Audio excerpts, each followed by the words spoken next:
අයිබෝන් රසික Gunasekara YouTube channel ඔස්සේ සම්බන්ධලා ඉන්න ඔයාලා සෑම දෙනාම ආදරෙන් පිළිගන්නවා.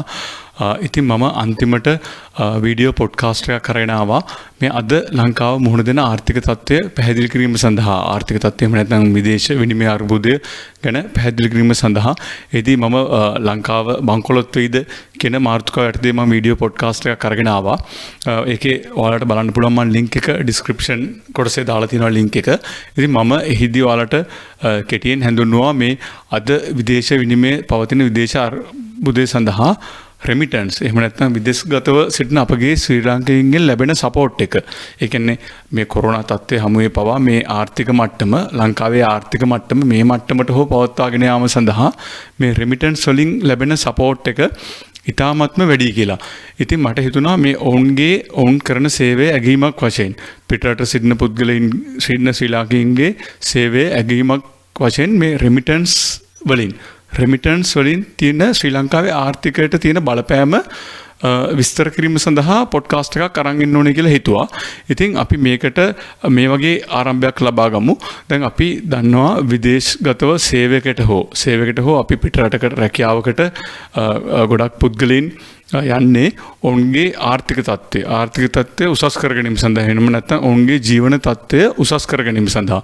දැන් යුරෝප රටකට කවුරුහරි මයිග්‍රේට් කරත් ඒත් ඔවුන් ලංකාවේ ජීවත් වෙනවට වඩා හොඳ ජීවන තත්ත්වයක් එහිදී ලැබෙයි කියන අදහසින් ඔවුන් එම රටවල් වලට යනවා. නමුත් මට අද කීමට අවශ්‍ය මේ ලංකාවේ ජීවත් වන අපි අද ලංකාවේ උසස් ජීවන තත්ත්වයක් ගෙවනවා නම් ඒ ගෙවන්නෙත් මේ පිටරට ඉන්න ඔයාලගේ සපෝට් එක නිසා. පිටරට ඉන්න ඔයාලගේ ලැබෙන රෙමිටන්ස් වල සපෝට් එක නිසා. මොකද මම මේක පැහැදිලි කරන්නම්. දැන් ලංකාව ගත්තොත් ශ්‍රී ලංකාව ඉදිකටුවේ සිටන් ලක්ෂරි අයිටම්ස් හෙවි මැෂිනරි පවා මේ සෑම දෙයක්ම වගේ අපි පිටරටින් තමයි ආනයනය කරන්නේ. ඉතින් අපිට දැන් ලංකාවේ ඇතුළේ නම් අපිට භාණ්ඩයක් ලබා ගන්න ඕන නම් අපිට රුපියල් දීලා භාණ්ඩයක් ලබා ගැනීමේ හැකියාව තියෙනවා. ඊට අමතරව දැන් රජයට රුපියල් වලින් අඩුපාඩුවක් තියෙනවා නම් රජයට රුපියල් මුද්‍රණය කිරීමේ හැකියාව තිබෙනවා. නමුත් අපිට මේ අවශ්‍ය අපේ මේ ජීවන තත්ත්වය පහසු කර ගැනීම සඳහා අවශ්‍ය මේ අපි ටෙලිෆෝන්, වාහන, ලැප්ටොප්ස්, මේ කැසට්ස්, රේඩියෝ මේ සෑම දෙයක්ම වගේ අපි ලබා ගන්නේ පිටරටින්. ඉතින් මේවා ලබා ගැනීම සඳහා අපට විදේශ විනිමය අවශ්‍යයි. දැන් අපි ලංකාවට විදේශ විනිමය ලැබෙන ආකාර බැලුවොත් ප්‍රධාන වශයෙන් විදේශ විනිමය ලැබෙන ආකාර තුනක් තියෙනවා. ඒක තමයි එක්ස්පෝර්ට්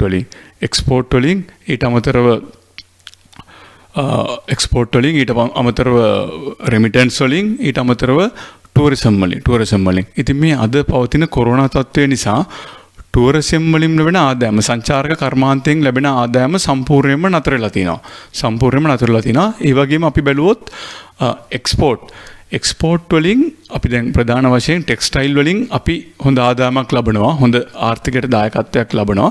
නමුත් අපි දැන් ටෙක්ස්ටයිල් අපි පිටරටට එක්ස්පෝර්ට් කරාට ඒවට අවශ්‍ය අමුද්‍රව්‍ය රෙදිපිලි මැෂිනරි වගේ දේවල් අපි ඊට කලින් පිටරටින් ලංකාවට ගෙන්න ගැනීමට අවශ්‍යතාවය තියෙනවා. දැන් අපි ඇග්‍රිකල්චර් බැලුවොත් කෘෂි කාර්මික අපනයන බැලුවොත් අපි තේපොළ රබර් අපනයනය කරාට ඒවට අවශ්‍ය පොහොර යන්ත්‍ර සූත්‍ර ට්‍රැක්ටර් වගේ දේවල් අපි පිටරටින් තමයි ලබා ගන්නෙ. ඉතින් අපිට එක්ස්පෝර්ට් වලින් ආදායමක් ලැබුවත් අපි ආදායම ලබන්න කලින් අපි ඉම්පෝර්ට් ඒ අවශ්‍ය අමුද්‍රව්‍ය ලබා ගැනීම සඳහා අපි විදේශ විනිමය පිටරටට යවලා ඉවරයි. ඉතින් මෙතන තමයි අපිට මේ රෙමිටන්ස් වල තියෙන වැදගත්කම සපෝට් එක ඉතාමත්ම වැඩි වන්නේ.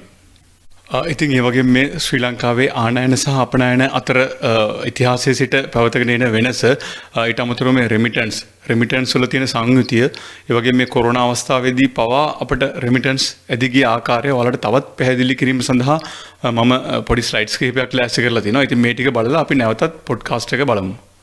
ඉතින් බලන්න මේ ස්ලයිඩ් එකට අනුව ශ්‍රී ලංකාවේ ඉතිහාසයේ සිට හැමදාම ලංකාවේ ඉම්පෝර්ට්ස් වලට යන වියදම එක්ස්පෝර්ට් වලින් ලැබෙන ආදායමට වඩා ඉතාමත්ම වැඩි. ඉතින් ඔයාලට මේ රතු පාටින් පේනවා ඇති මේ ඉම්පෝර්ට්ස් වලට යන වියදම, ඒ වගේම නිල් පාටින් පේනවා එක්ස්පෝර්ට් වලින් ලැබෙන ආදායම. ඉතින් මේ දෙක අතර වෙනස පරතර ඉතාමත්ම වැඩි ඉතිහාසයේ සිට අද දක්වාම.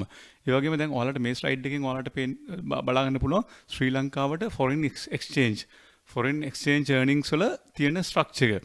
දැන් මේකට අනුව වර්ක් රෙමිටන්ස් තමයි අපිට වැඩිම 32ක් විතර අපිට ලැබෙන ආදායමෙන් විදේශින් ලැබෙන ආදායමෙන් 2018 32ක් පමණ තමයි රෙමිටන්ස්. ඉතාමත් වැඩි ප්‍රමාණයක්. ඊට පස්සේ ටෙක්ස්ටයිල්ස් ඇන්ඩ් ගාර්මන්ට්ස් ඊට පස්සේ තමයි ටූරිසම් වලින් ලැබෙන ආදායම තියෙන්නේ. ඉතින් මේ chart එකට අනුව ඔයාලට පේනවා 1980 සිට 2020 දක්වා මේ රෙමිටන්ස් වර්කර්ස් රෙමිටන්ස් වැඩි වී ඇති ආකාරය. ඉතින් දැන් ආසන්න වශයෙන් 2020 බලද්දී 2020 වර්ෂයේ ඩොලර් බිලියන 8කට ආසන්න ප්‍රමාණයක් රෙමිටන්ස් අපිට ලැබිලා තියෙනවා.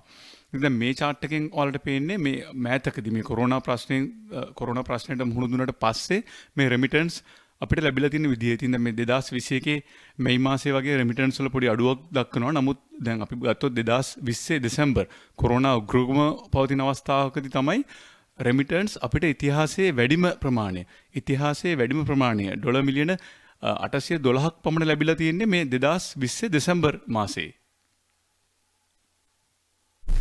ඇත්තට මේ වීඩියෝ එකේ ඔයාලා දකින්න ඇති අන්තිමට මේ 2020 වර්ෂයේ තමයි මේ රෙමිටන්ස් වලින් ලංකාවට 2020 දෙසැම්බර් මාසේ තමයි මේ රෙමිටන්ස් වලින් අපිට ලංකාවට වැඩිම ආදායමක් ලැබිලා තිබ්බේ. ඇත්තට මේ කොරෝනා නිසා ගොඩාක් රැකියා අවස්ථා අහිමි වුණා. ඒ වගේම අලුතින් රැකියා අවස්ථා ලැබුණෙත් නැහැ. නමුත් මේ 2020 දෙසැම්බර් මාසේ අපිට වැඩි රෙමිටන්ස් ප්‍රමාණය ඉතිහාසයේ වැඩිම රෙමිටන්ස් ප්‍රමාණය ලැබීමට හේතු ලෙස මම හිතන්නේ මේ ගොඩාක් දුරට දැන් පිටරට ඉන්න අය වුණත් ඒගොල්ලෝ කොරෝනා තිබ්බ නිසා කොරෝනා ප්‍රශ්න නිසා එම රටවලත් ඒ ප්‍රශ්න තිබ්බ නිසා එයාලට වෙනදා වගේ මුදල් එහි වියදම් කිරීමට අවස්ථාව ලැබුණේ නැහැ. ඒ කියන්නේ එන්ටර්ටේන්මන්ට් පැත්තේ එයාලගේ අත්‍යවශ්‍ය shopping කිරීම වගේ දේවල් වලට අවශ්‍ය මුදල් වියදම් කිරීමට ඒගොල්ලන්ට අවස්ථාවක් නොලැබුණු නිසා ඒගොල්ලන්ගේ ඒ සල්ලිත් අපිට අපේ ආර්ථිකය හොඳින් කරගෙන යාම සඳහා ලැබුණා. ඊට අමතරව දැන් ගොඩාක් දුරට දැන් පිටරට ඉඳන් එනවා නම් සමහරට දැන් එන වෙලාවෙත් මුදල් යම් කිසි ප්‍රමාණයක් ඒගොල්ලෝ ගෙනීමට හැකියාව තිබෙනවා. නමුත් මේ ක්වොරන්ටයින් ප්‍රොසීඩියර් එකක් තිබ්බ හින්දා මේ මුදල් බොහෝ ලෙස වුණ නොපෙන මුදල් accountස් වලට දාලා ඒ ආකාරයෙන් තමයි මුදල් ගෙන්න ගත්තේ ලංකාවට. ඉතින් මේ කාරණා දෙක නිසාත් පහුගිය කාලේ ඉතාමත් හොඳ තත්ත්වයේ රෙමිටන්ස් ලැබීම නිසා අපගේ ආනයන කටයුතු කරගෙන යාම සඳහා පහසුවක් ලැබුණා. ඇත්තට මම මෙතනදී ඔයාලට තව දෙයක් කියන්න අවශ්‍යයි. මේ එක්ස්පෝර්ට් වලට වඩා එක්ස්පෝර්ට් වලින් ලැබෙන ඉන්කම් එකට වඩා ඉම්පෝර්ට් වලට යන වියදම අඩුවෙන්න ඕනේ කියලා ඇත්තම දෙයක් නෑ. මොකද දැන් අපි උදාහරණ වශයෙන් දියුණු රටවල් ගත්තොත් ඇමරිකාව, එංගලන්තය, ඉතාලිය, ජපාන්, ෆ්‍රාන්ස් වගේ රටවල් ගත්තත් ඒ හැම රටකම ආදායමට ඒ කියන්නේ එක්ස්පෝර්ට් ආදායමට වඩා ඉම්පෝර්ට් වියදම වැඩි. ඉතාමත් දියුණු රටවල් වල පවා. දැන් ශ්‍රී ලංකාව ගත්තත් අවසාන වර්ෂය 30ම මේ ආනයන අපනයන අතර ගැප් එක වැඩිම රටවල් 34 දිගටම ඉඳලා තිබෙනවා. මොකද අපිට මේ ආනයන තුලින් අපගේ ආර්ථිකයට වාසිත් ලැබෙනවා. උදාහරණයක් ලෙස අපි කිව්වොත් දැන් අපිට මේ සෑම භාණ්ඩයක්ම ලංකාවේ නිෂ්පාදනය කරන්න කියලා හිතුවොත් ඒක කවදාවත් වෙන්නේ නැති දෙයක්. ඉතින් අපිට උසස් ගුණාංගයේ උසස් හයි ක්වොලිටි එකකින් යුක්ත භාණ්ඩ අපිට ඉම්පෝර්ට් කරලා පාවිච්චි කිරීමේ හැකියාව ලැබෙනවා. ඒ වගේම මේ ප්‍රොඩක්ට්ස් අවైలබල් ඒ කියන්නේ ඕනේ රටක මේවා නිෂ්පාදනය කිරීම තුලින් වෙළඳපොළ තරඟකාරීත්වය ඇති වෙලා මේ භාණ්ඩවල මිල ගණන් අඩුවීමත් පවතිනවා. ඒක නිසා මේ ඉම්පෝර්ට් ඇත්තම නරක දෙයක් නෙවෙයි. නමුත් මට ඔයාලට මෙතන කීමට අවශ්‍ය උනේ මේ අපගේ ලංකාවේ ඉම්පෝර්ට් එක්ස්පෝර්ට් අතර තියෙන ගැප් එක අඩු කර ගැනීම සඳහා අවශ්‍ය මුදල් අපිට මේ රෙමිටන්ස් වලින් ලබා ගැනීම තුලින් ආර්ථිකයට ඉතා හොඳ සපෝට් එකක් ලැබෙනවා කියන ආකාරයයි. තවත් විදිහින් කිව්වොත් දැන් අපිට පාවිච්චි කිරීමට අවශ්‍ය භාණ්ඩ ටික ඒ කියන්නේ මේ ආනයන අපනයන අතර තියෙන හිඟේ අනුව අපිට එක්ස්පෝර්ට් වලින් අපිට අවශ්‍ය සෑම භාණ්ඩයක්ම ගෙන්නවගෙන බෑ. ඉතින් මේ හිඟය අපිට අඩු කර ගැනීම සඳහා මේ රෙමිටන්ස් වලින් ලැබෙන සපෝට් එක ඉතාමත්ම වැඩි කියන දේ තමයි මට ඔයාලට මෙතනදී කීමට අවශ්‍ය උනේ.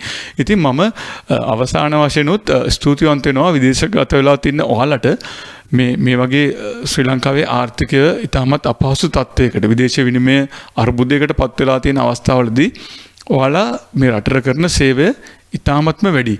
ඉතින් මම ස්තුතිවන්ත වෙනවා මේ විදේශගතව සිටින ඔයාලා සෑම දිනකටම ඒ කරන සේවාව වෙනුවෙන්. බොහොම ස්තුතියි.